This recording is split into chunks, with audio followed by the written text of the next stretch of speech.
열왕기상 17장 1절 다 같이 읽겠습니다. 길르앗에 우거하는 자 중에 디셉 사람 엘리야가 아합에게 말하되 내가 섬기는 이스라엘 하나님 여호와께서 살아계심을 두고 맹세하노니 내 말이 없으면 수년 동안 비도 이슬도 있지 아니하리라 하니라. 아멘.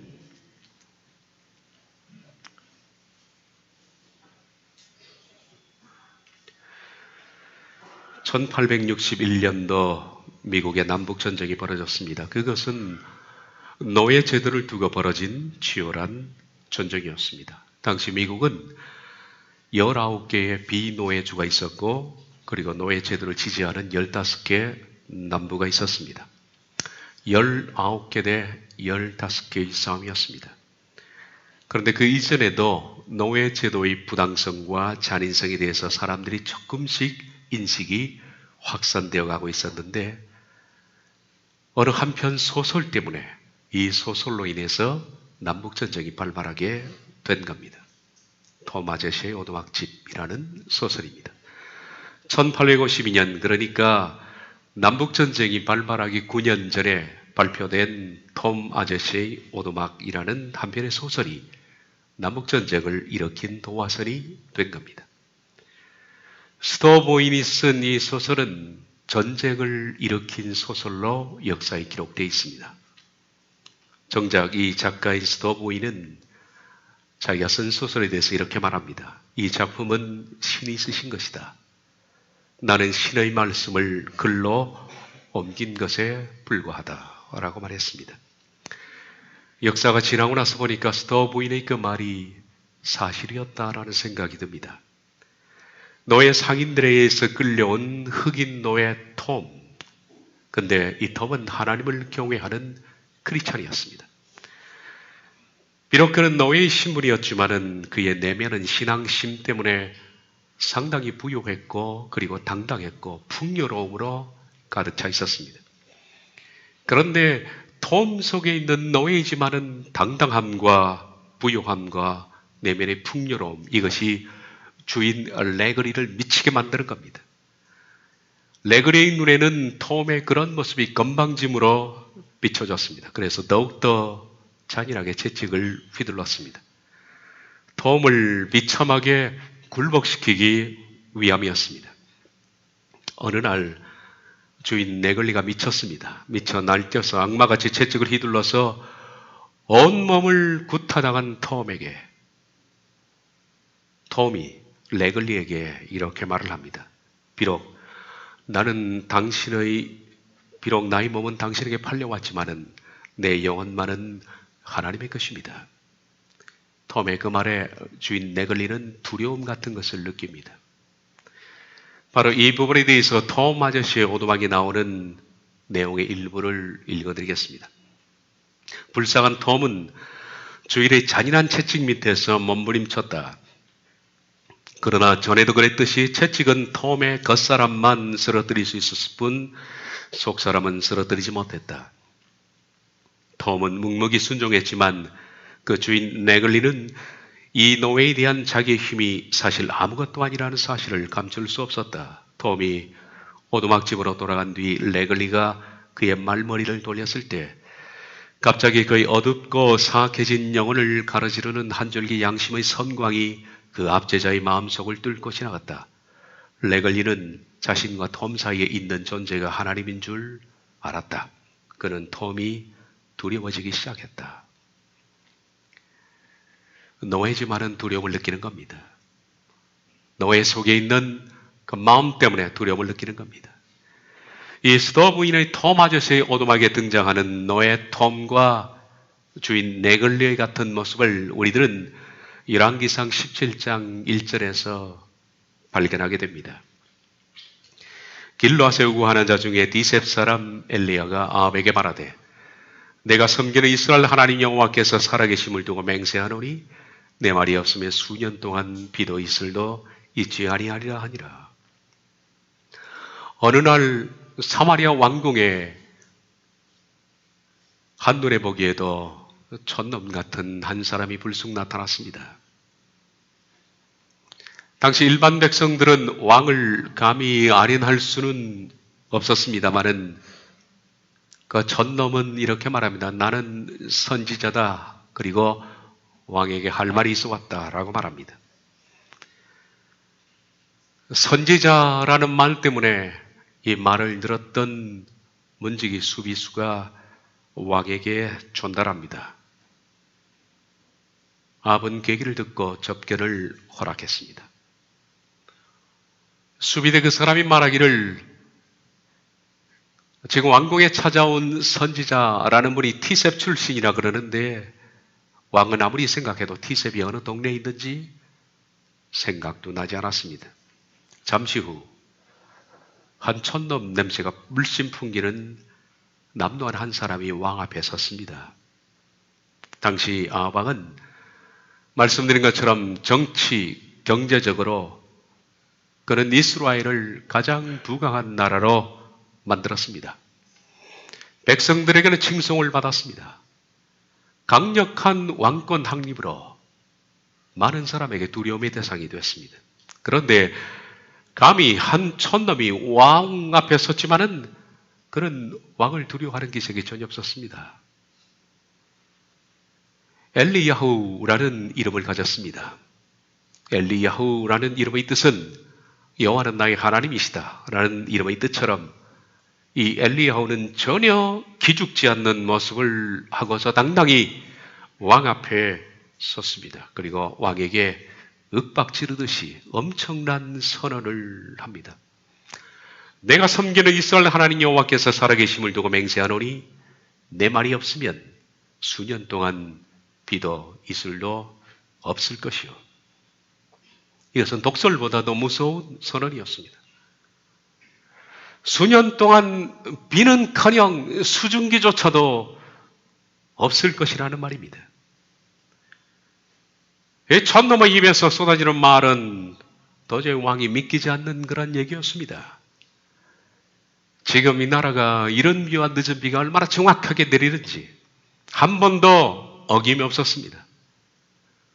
한 번도 이른 비, 늦은 비가 어김이 없었는데 아니 수년 동안 수증기조차 내리지 않을 것이라는, 만약 그 촌놈의 말대로 이 사람이 진짜 선지자라면 이스라엘은 몇 년 지나면 충작으로 이스라엘의 거의 경제적인 부는 두로와 시돈의 농작물을 팔아서 얻는 이득인데 곡물을 팔 수 없게 되므로 국익에 막대한 손해를 입고 경제적인 손실은 정치적이고 군사적인 면에 치명적인 상처를 가져올 것이 뻔했기 때문입니다.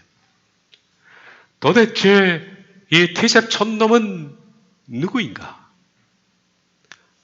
아합은 그를 무시하기에는 너무나 두려울 정도로 당당했습니다. 아합 왕은 자기 앞에 서 있는 이 배경도 없는 이 촌놈이 두려워지기 시작했습니다. 우리들은 엘리야후가 선언했던 말을 좀 더 자세히 보겠습니다. 내가 섬기는 이스라엘 하나님 여호와께서 살아계심을 두고 맹세하노니 내 말이 없으면 수년 동안 비도 이슬도 있지 아니하리라. 직역은 좀 다릅니다. 내가 그 앞에 서 있는 이스라엘의 하나님 여호와의 살아계심에 의하여 내가 비를 내려달라고 말하지 않으면 수년 동안 비뿐 아니라 이슬도 없을 것입니다. 우리들은 엘리야에게 이 선언을 직접 들은 것도 아닙니다. 다만 우린 글로서 지금 대하고 있습니다. 그렇지만은 이 글을 읽음으로 해서 우리는 엄청난 두려움을 느낍니다. 하물며 엘리야에게 직접 이 소리를 듣고 있었던 아합 왕은 얼마나 두려웠을까 하는 생각을 해봅니다. 단어를 쪼개 모아라. 그 속에서 피가 날 것이다. 헌신의 힘과 혼을 불어넣어서 쓴 글 속에는 생명이 있다라는 시인 에머스의 말처럼 엘리야의 이 말 한마디 한마디, 이 단어 하나하나에 쪼개어보면 하나님이 느껴지는 것 같은, 하나님의 권위와 두려움이 느껴지는 그런 말인 것 같습니다. 천하의 아왕이라도 지금 이 한 천놈 앞에서 덜덜 떨었을 것으로 생각됩니다. 내가 섬기는 이라고 번역되어 있는 한글 개역 성경의 말은 어문에는 내가 그 앞에 서 있는 이란 뜻입니다. 내가 그 앞에 서 있는 아스웨르 아마드티 레파나유. 한글 개역은 내가 섬기는 이라고 되어 있습니다만은 이것은 의역입니다. 성경은 직역을 해야 되는데 한글 개역 성경은 의역을 했습니다. 찾아보니까 NIV 성경도 마찬가지로 의역을 했습니다. 아마드티라는 이 단어는 섬긴다라는 뜻이 아니라 서 있다라는 뜻입니다. 그러므로 내가 서 있다라는 뜻입니다. KJV 성경은 내가 서 있다라고 번역을 제대로 하고 있더라고요.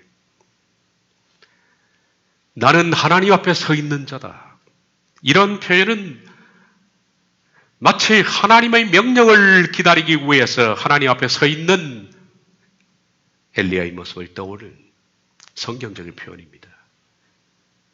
왕 앞에서 왕의 명령을 듣기 위해서 바로 곁에 서 있는 모습.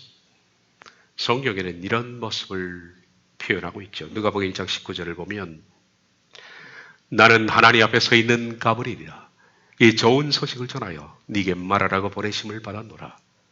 하나님 앞에 서 있는 이라는 이 표현은 하나님의 전적인 명령을 받고서 전달하는, 하나님의 명령을 그대로 받기 위해서 서 있는 이라는 뜻입니다. 엘리야는 말합니다. 나는 하나님 앞에 서 있는 사람이다. 히브리어 표현으로서 왕 앞에 서 있다라는 이 말은 왕의 대단한 친밀함과 두터운 신임을 받고 있는 사람이다. 다시 말하면 왕의 최측근 신하다. 그런 뜻을 표현할 때 이렇게 씁니다. 내가 왕 앞에 서 있다라는 것은 최측근 신하라는 왕의 모든 흉금을 털어놓은 왕의 모든 비밀을 다 듣고 있는, 그래서 왕이 전달할 말을 그대로 전달하기 위해서 가브리엘, 하나님의 말씀을 전달하는 천사처럼 엘리야도 그렇게 하나님의 존재에 서 있다는 얘기입니다. 그러므로 내가 그 앞에 서 있는 이라는 말은 나는 하나님께서 보내신 특사다라는 뜻입니다. 이렇게 말하는 겁니다. 나는 하나님께서 보내셔서 당신에게 메시지를 전하러 온 특사입니다. 지금부터 내가 왕에게 전하는 이 말은 하나님께서 하신 말씀입니다. 내 말을 멸시하는 것은 곧 하나님의 말씀을 멸시하는 것과 같습니다. 정말 멍어리 성전할 만큼 두려운 말입니다. 그리고 그는 이어서 말합니다. 내 말이 없으면 이라는 말은 원어로 보면 내가 비를 내려달라고 말하지 않으면 이란 뜻입니다. 이것도 한글 개역이 의역을 좀 한 것 같습니다. 내가 비를 내려달라고 말하지 않으면, 다시 말해서 하나님 앞에 서 있었던 엘리야에게 하나님께서는 엘리야에게 모든 권한을 다 맡기셨다는 말입니다. 하나님은 엘리야에게 이렇게 말씀하셨습니다. 내가 이 문제를 너에게 다 위탁한다. 너는 지금 내가 이스라엘에 대해서 진노하고 있는 원인, 그것을 이스라엘에서 어느 정도 제거되었다고 판단하면 이 가뭄을 멈추게 해달라고 내게 기도해라. 그러면 내가 비를 내리겠다. 전적으로 위탁을 받았다는 겁니다. 그래서 그렇게 말합니다. 하나님께서 이 모든 문제를 나에게 맡기셨다. 그러므로 하나님이 진노하는 원인이 제거될 때까지 가뭄은 계속될 것이고, 그 원인이 제거됐다고 내가 판단하면 내가 하나님께 말씀드릴 것이고 하나님은 비를 내리실 것이다. 그때까지는 수증기도 보지 못할 것이다. 참으로 두려운 만남이었습니다. 이런 강력한 선지자 앞에서 나아방은 마치 엘리 앞에 그가 섰을 때 그 모습이 한없이 작고 위축됐을 것이라고 생각합니다. 왕이지만은 두렵고 적고 위축된 모습을 생각해 봅니다. 실제로 우리가 아합에 대해서 쭉 열거하겠습니다. 앞으로 아합 왕이 엘리야를 얼마나 두려워했는지 그런 것들은 뒤에 차후에 우리가 볼 말씀 중에 충분히 나옵니다. 이 촌놈에게서 선포되는 말씀은 이 강력한 왕권을 가진 아합의 심장을 멈추게 할 만큼 두려웠습니다. 수년 동안 비는커녕 주변에 이슬도 내리지 않겠다는 선언을 하고 있는 촌놈은 아합에게는 더 이상 촌놈이 아니라 하나님이 보내신 특사였습니다. 바로 하나님의 촌놈들에게는 공통적으로 이런 특징들이 있습니다. 지난 시간에 말씀드린 것처럼 성경은 촌놈 행전입니다. 하나님의 촌놈들에게는 어떤 특징이 있느냐 하면 그에게 두려움이 있다는 겁니다. 신적 권위가 있기 때문에 두렵다는 겁니다. 바로 왕 앞에 선 야곱도 마찬가지였습니다.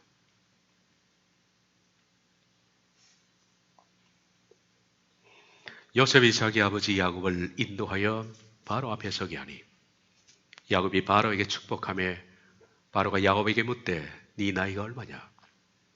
야곱이 바로에게 아르되 내 나그네 길의 세월이 130년이니이다. 내 나이가 얼마 못되니 우리 조상의 나그네 길의 연조에 미치지 못하나 험악한 세월을 보내었나이다 하고 야곱이 바로에게 축복하고 그 앞에서 나오니라. 야곱이 바로 왕을 축복했다. 이게 어떻게 했다는 걸까요? 축복이라는 바라크라는 이 단어는 이런 뜻을 가지고 있습니다. 무릎을 꿇게 하다. 축복받을 때는 무릎을 꿇습니다. 그리고 두 번째, 그 앞에서 어떤 사람 앞에서 칭송하다.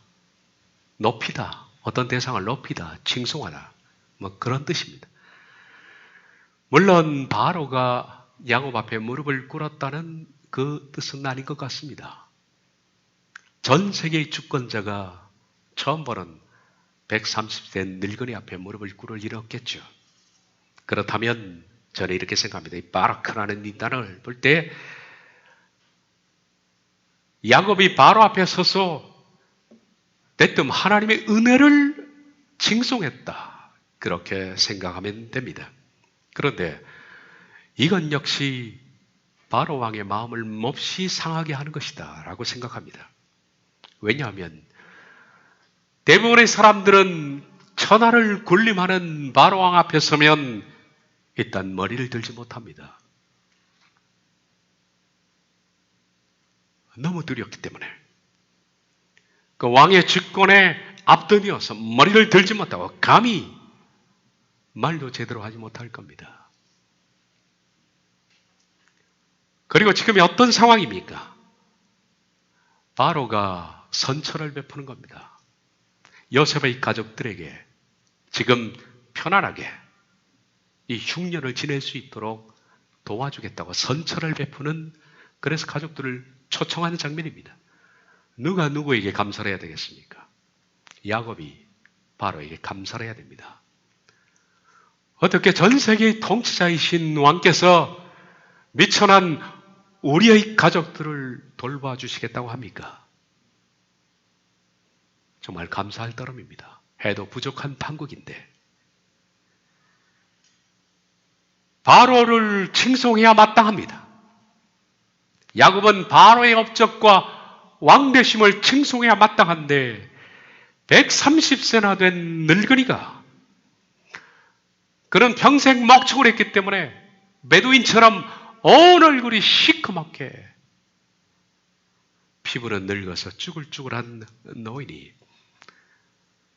전 세계의 통치권자 앞에서 바로 왕을 감사하기는커녕 만나자마자 하나님을 칭송하는 겁니다. 왕에게. 이 모든 것들은 내가 섬기는 하나님이 하셨습니다. 내 아들 요셉을 여기 보낸 것도 그렇고 왕이 왕되심도 그렇고 이 흉년도 풍년도 다 하나님의 주권이십니다. 그리고 지금 제가 왕을 만나게 된 것도 다 하나님의 은혜입니다. 왕의 입장에서는 이건 무례한 일입니다. 무례한 일입니다. 그런데 이 무례를 2번이나 포함합니다. 들어갈 때 나올 때 2번 축복하였다. 바라크 그렇게 설명합니다. 도대체 이 늙어 빠진 이 늙은이는 두려움도 없나? 천하를 통치하는 바로 앞에서 이렇게 당당한 너희는 도대체 누굽니까? 그렇습니다. 엘리야도 그렇고 야곱도 그렇고 모든 하나님의 백성들, 하나님의 선자들은 내면이 강한 사람들입니다. 촌놈들은 내면이 강한 것이 특징입니다. 우리는 2세계를 살고 있습니다. 하나는 내 내면에 있는 내부 세계입니다. 그리고 또 하나의 세계는 내 밖에 있는 나와 관련된 외부 세계입니다. 이 외부 세계는 우리의 외모, 그리고 돈, 학력, 직장, 건강, 그리고 나의 명성, 직책 이런 것들에 해당합니다. 인맥도 포함되겠죠. 그러나 여러분 속에 있는 내부 세계는 여러분의 정신입니다. 그리고 영혼이라 그렇게 부르는 겁니다. 사람들은 고통을 느낍니다. 그런데 대부분의 사람들은 외부 세계 때문에 고통을 느낀다고 생각합니다. 뭐가 부족하기 때문에. 경제적으로 좀 궁핍하기 때문에 고통을 느낀다. 사업 문제 때문에, 인간관계 때문에, 건강이나 외모 때문에 고통스럽다 말합니다. 물론 그런 것들 때문에 사람은 고통을 느낍니다. 그러나 문제는 이런 고통을 이겨낼 수 있는 힘, 곧 내부 세계의 힘이 약하기 때문입니다. 내부 세계, 곧 심력이 강한 사람, 영혼의 은혜가 충만한 사람, 하나님 앞에 바로 선 사람들은 외부 세계에서 벌어지는 여러 가지 결핍과 고통스러운 문제에 대해서 흔들리지 않습니다만은 내부 세계가 결핍된 사람들은 외부 세계에 대해서 끊임없이 고통을 느낄 수가 있다는 겁니다. 심지어는 심력이 강한 사람들은 외부 세계가 붕괴해도 끝도 가지 않습니다. 잃어버려도, 상실해도, 욕을 먹어도 흔들리지 않습니다. 아무리 열악하고 최악의 상황이라 할지라도 내부 세계가 강한 사람들은 결코 무너지지를 않는다는 겁니다. 여러분은 2세계를 지금 살고 있는 겁니다. 어떤 사람의 가치와 그 사람의 위대함을 보통 사람들은 외부 세계로 평가를 합니다.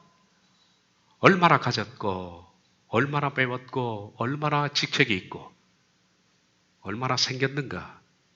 그런데 위대한 사람은 실은 외부 세계가 아닙니다. 그것은 예수님 말씀하신 것처럼 바람이 불고 비가 오고 창수가 나면 금방 무너집니다. 위대한 사람은 위대한 내면을 가지고 있습니다. 독립운동가 김구는 위대한 내면을 가지고 있는 사람입니다. 적어도 우리가 신앙인이라면, 우리가 하나님을 바로 믿고 있다면 그 사람의 내부 세계는 하나님과의 관계성 때문에 강요합니다.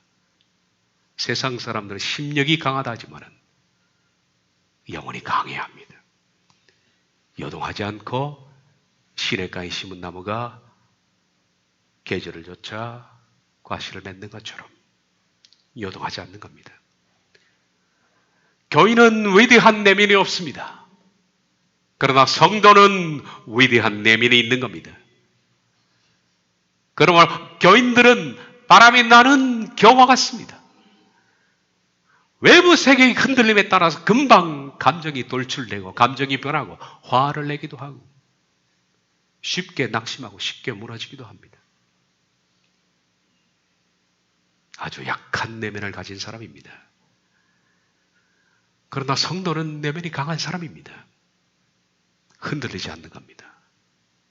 성도는 그리스도를 닮은 성품이 그 내면의 기초로 자리 잡고 있기 때문입니다.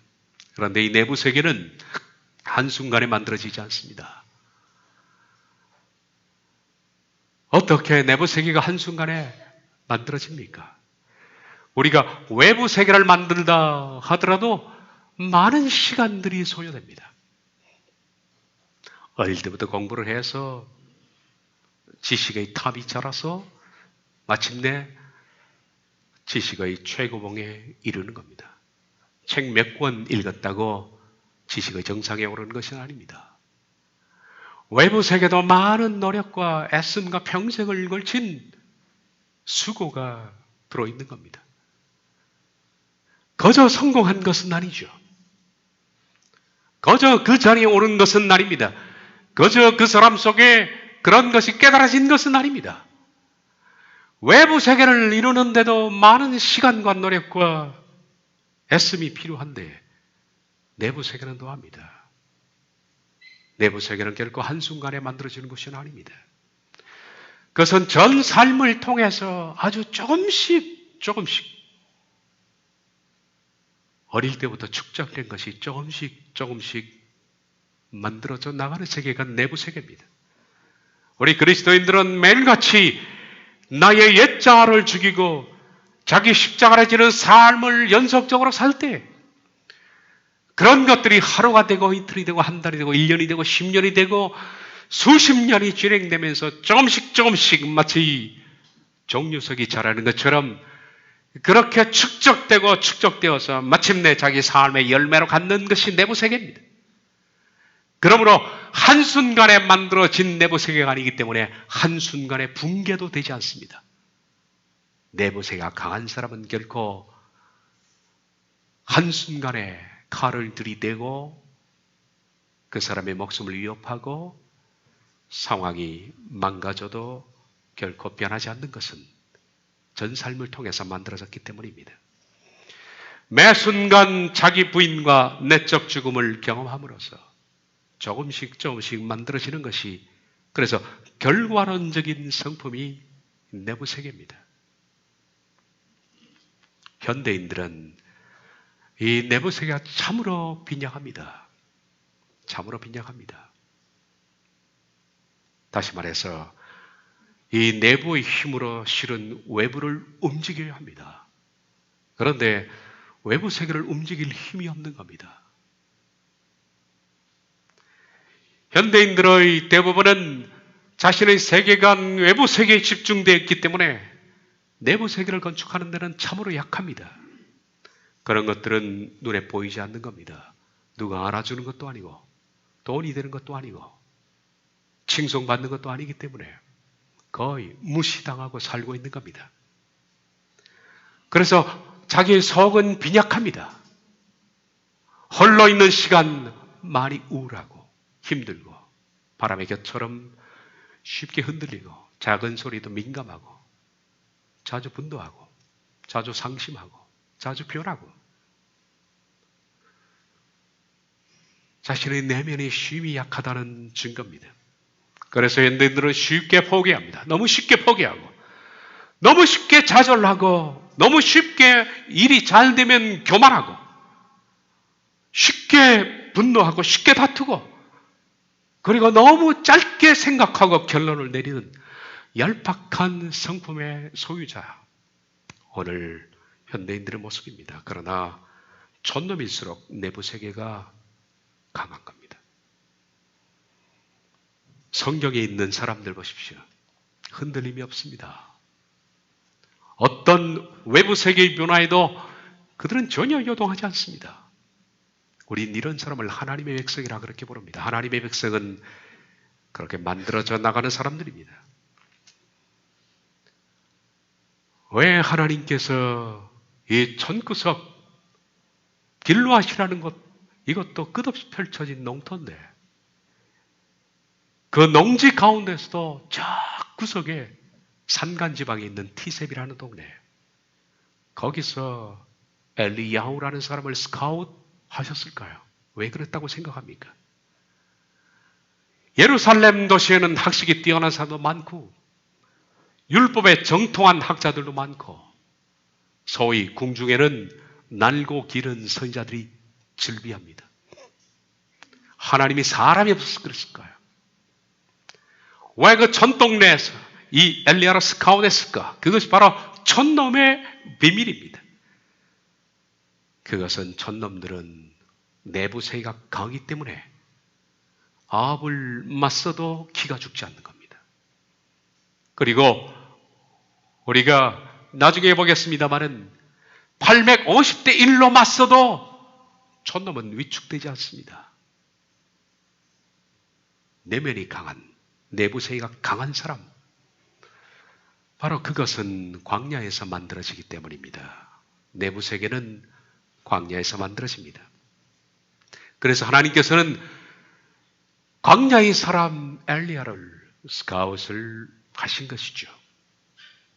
이상하게 사람의 내부 세계는 사람들과 함께 왁자지껄하게 서로 대화하고 그 사람들과 많은 얘기를 나누고 많은 의견을 나누고 세상에 돌아가는 일들이 많이 집중되어 있고 그 얘기를 많이 듣고 그리고 일에 바쁘고 그러면 여러분의 내부 세계는 아주 위축됩니다. 아주 작아집니다. 그리고 대충 바쁜 사람들의 얘기를 많이 듣고 세상 돌아가는 뉴스를 많이 듣는 사람들은 그의 내부 세계가 아주 약하다는 겁니다. 쉽게 흔들린다는 얘기입니다. 그런데 이 내부 세계는 언제 커지고 언제 강해지느냐 하면 홀로 있는 시간이 많으면 많을수록 하나님 앞에서 고립된 시간이 많으면 많을수록 점점 커지는 세계가 이 내부 세계입니다. 그러므로 내부 세계는 사람이 많고 시끄럽고 의견이 많은 곳에서가 아니라 홀로 있는 고독한 광야에서 만들어지는 겁니다. 그래서 하나님의 백성은 광야에서 만들어지는 겁니다. 그러나 현대인들은 홀로 고독한 시간을 가질 여유가 없습니다. 이게 문제입니다. 너무 바쁘다는 겁니다. 너무 정신없어. 일에 쫓긴다는 겁니다. 너무 걱정에 많이 쫓긴다는 겁니다. 너무 많은 얘기를 사람과 나누고 있다는 얘기입니다.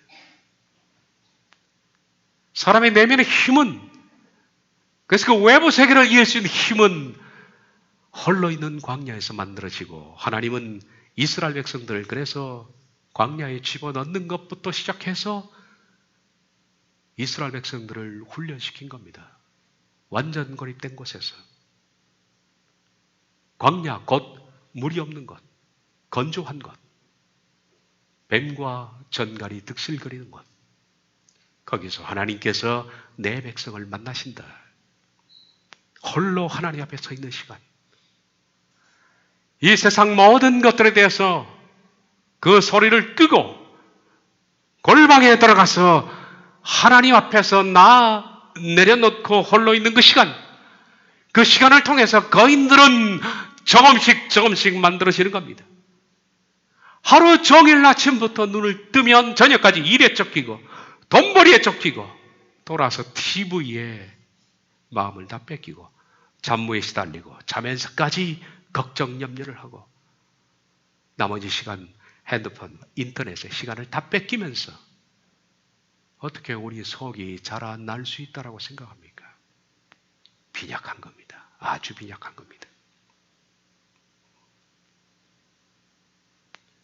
저녁에 종종 아침에 출근을 해야 되는데 핸드폰을 충전을 해놓지 않고 아침에 일어나니까 거의 배터리가 바닥에 와 있는 그런 상황.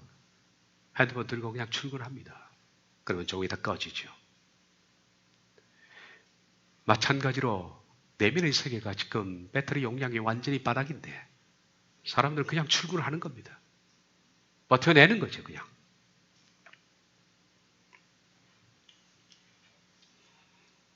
감당할 수 없는 사람들은 내면을 감당할 수 없는 사람들입니다. 세례 요한을 보십시오. 사람이 박수를 쳐도 요한은 끄떡하지 않습니다. 마가복음 1장을 보면 온 유대에서 요한을 찾아왔다. 온 유대, 온 이스라엘 사람들이 다 찾아와서 세례 요한에게 박수를 쳐도 요한은 끄떡하지 않습니다. 교만하지 않습니다. 내면세가 강하기 때문입니다. 내면세가 약한 사람은 조금만 칭찬해주면 기고만장합니다. 쉽게 교만해집니다. 몇 마디로 책망을 하면 쉽게 좌절합니다. 버텨낼 힘이 없는 거예요. 온 군중들이 환호해도 내면세가 강한 사람은 그 소리를 듣지 않습니다. 세례 요한은 헤롯 왕의 권력, 그래서 칼로 그를 죽일 수 있는 힘을 가진 사람 앞에서도 요한은 겁먹지 않습니다. 전혀 흔들리지 않습니다. 그리고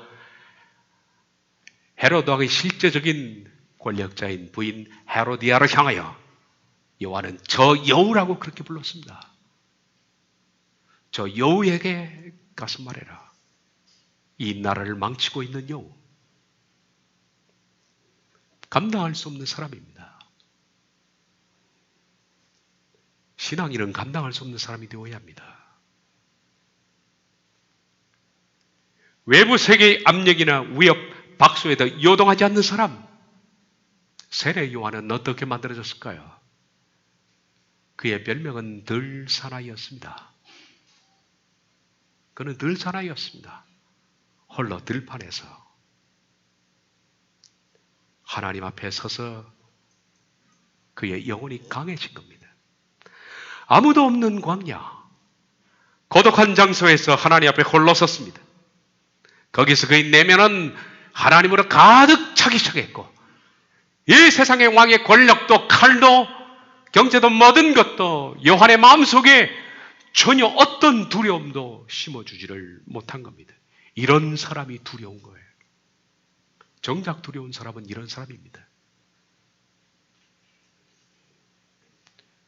불쌍한 톰은 주인의 잔인한 채찍 밑에서 몸부림쳤다. 그러나 전에도 그랬듯이 채찍은 톰의 겉사람만 쓰러뜨릴 수 있었을 뿐 속사람은 쓰러뜨리지 못했다.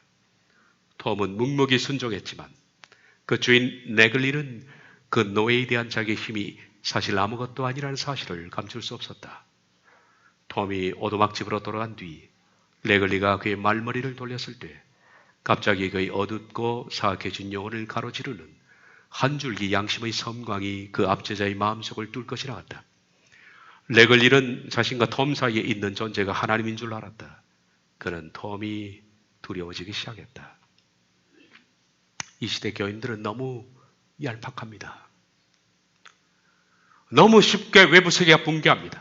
몇 마디 말에 무너지고 조그마한 다툼에 무너집니다. 돈 몇 푼에 무너지고 약간의 어려움 때문에 무너집니다. 약간의 칭찬 때문에 교만해지고 기고만장합니다. 강인한 그리스도인들을 찾아보기가 힘이 드는 겁니다. 너무 쉽게 변하고 너무 쉽게 변질되고 마음이 요동합니다. 여러분의 전놈이 되기 위해서 골방으로 들어가야 합니다. 골방의 시간을 갖지 않으면 결코 하나님의 사람들은 만들어지지 않습니다. 여러 사람들과 대화하고 이 세상 여러 가지의 마음을 많이 두고 관심을 가지고 걱정하고 염려하고 많은 생각 속에 바삐 움직이는 사람들에게는 결코 이 천놈의 마음들이 형성되지 않기 때문입니다. 여러분의 영혼은 침묵 속에서 성장합니다. 홀로 있는 시간에 하나님의 백성, 성경에 나오는 영적 거인들은 바로 홀로 있는 시간을 많이 가진 사람들입니다. 그래서 모세는 하나님이 그를 쓰시기 전에 40년 동안의 광야를 보내셨고, 여호수아도 쓰기 전에 홀로 성막에 외로운 밤에 홀로 엎드려 있는 것부터 배웠습니다. 파스칼의 말입니다. 인간이 겪는 불행의 유일한 원인은 어떻게 하면 자신의 방에서 조용히 있을지 모른다는 데 있다. 홀로 있는 시간, 이것이 없기 때문에 인간이 불행한 겁니다. 그래서 자주 탈진하는 겁니다. 탈진한다는 것은 외부 세계로부터 오는 문제이기는 합니다만은, 그러나 그것을 버텨낼 수 있는 내부 세계의 힘이 고갈되었다는 것을 말합니다. 내부 세계의 에너지가 고갈된 사람들, 이런 상태로 사람들은 오늘도 출근합니다. 그러다 보니까 내면의 힘이 약하니까 작은 소리도 못 견디고 작은 문제 앞에 쉽게 무너지는 겁니다. 하나님 앞에 혼자 오래 있는 사람들은 타인과 함께 오래 있어도 범죄하지 않습니다.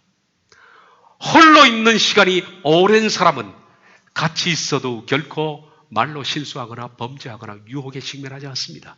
그러나 홀로 있는 시간이 빈약한 사람들은 여러 사람들과 같이 있을 때 쉽게 군중에 휩쓰이고, 그리고 마음이 변하고 쉽게 범죄하고 쉽게 유혹에 직면합니다. 따라서 저는 말합니다.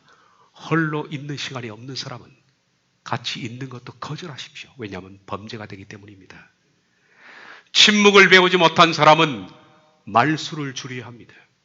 교인들은 말수 줄이는 것부터 먼저 배워야 성도가 되는 겁니다. 말하는 것 잘하는 사람 치고 성도로 빚어 만들어지는 것 별로 못 봤습니다. 하나님 앞에 홀로 있는 긴 시간을 가진 사람만이 같이 있어도 범죄하지 않습니다. 유혹에 직면하지 않는다는 얘기죠.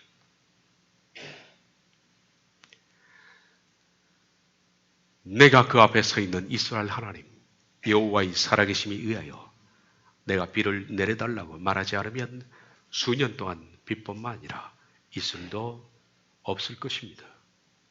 성도는 다 촌놈이었습니다. 우리가 만약 하나님의 나라에 간다면 거기 있는 모든 하나님의 백성들은 다 촌놈들입니다. 제가 말하는 촌놈은 뭔가 부족하고 덜 떨어지고 모자란 사람을 말하는 것이 아닙니다. 촌놈은 내면의 힘, 곧 영의 힘이 강한 사람을 말합니다. 내 영에서 울려나오는 말씀과 깨달음으로 외부 세계를 조율할 수 있는 사람, 내부의 힘으로 외부를 살아가는 사람, 그 사람이 바로 촌놈이요. 이런 사람을 세상이 감당하지 못하는 것이죠. 여러분도 골방으로 먼저 걸어 들어가는 것부터 배우십시오. 기도하겠습니다.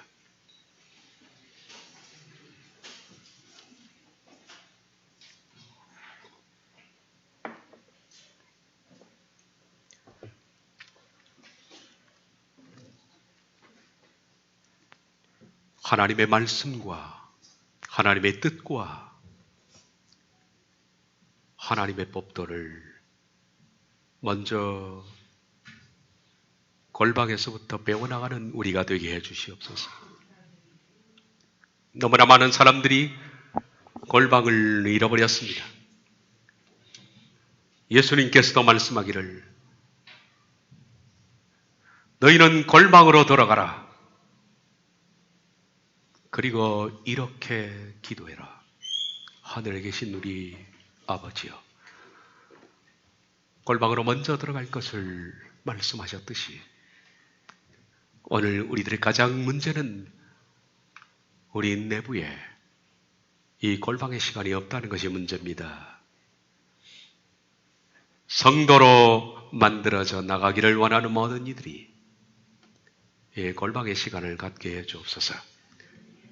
그리하여 모든 교인들이 성도가 되고 촌놈이 되게 해 주옵소서. 예수님의 이름으로 기도하옵나이다. 아멘.